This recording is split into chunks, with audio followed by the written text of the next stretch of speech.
మరి ఈ సందర్భంగా 24 జూలై వరకు ఆఖరి తారీఖు ఉండే ఎన్నికల సంఘం ఆగస్టు 3 వరకు ఈ ప్రక్షాళన తారీఖులను పొడిగించింది.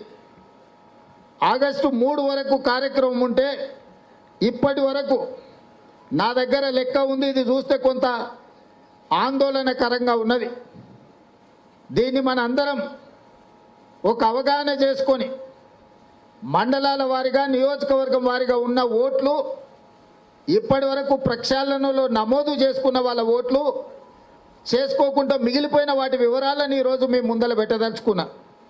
మొత్తం కొడంగల్ శాసనసభ నియోజకవర్గంలో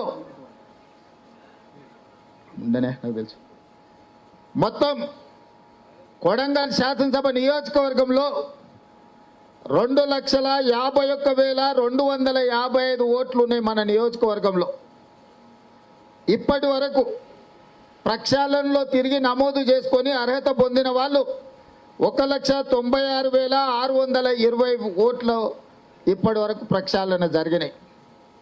నమోదు చేసుకోకుండా మిగిలిపోయిన ఓట్లు 54,635 ఓట్లు ఇప్పటి వరకు తిరిగి నమోదు చేసుకోలే. మీరు ఏమి అనుకుంటూ ఉంటే ఇవి ఎంత శాతం అంటే 78% ఓటర్లు తిరిగి నమోదు చేసుకురు. 22% ఓటర్లు ఇంతవరకు ఇంకా నమోదు జరగలే. మరి 22% ఓటర్లు ఒకవేళ కొడంగల్లో తొలగిస్తే మనం గెలిచింది 35,000 ఓట్ల మెజార్టీతో. మరి ఇవాళ 54,635 ఓట్లు తొలగిస్తే మన గెలుపు కంటే ఇంకో 20,000 ఓట్లు మనకు మైనస్ అవుతున్నాయి.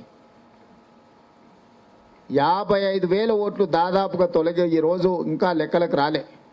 మనం గెలిచిందే 35,000 ఓట్ల మెజార్టీతో.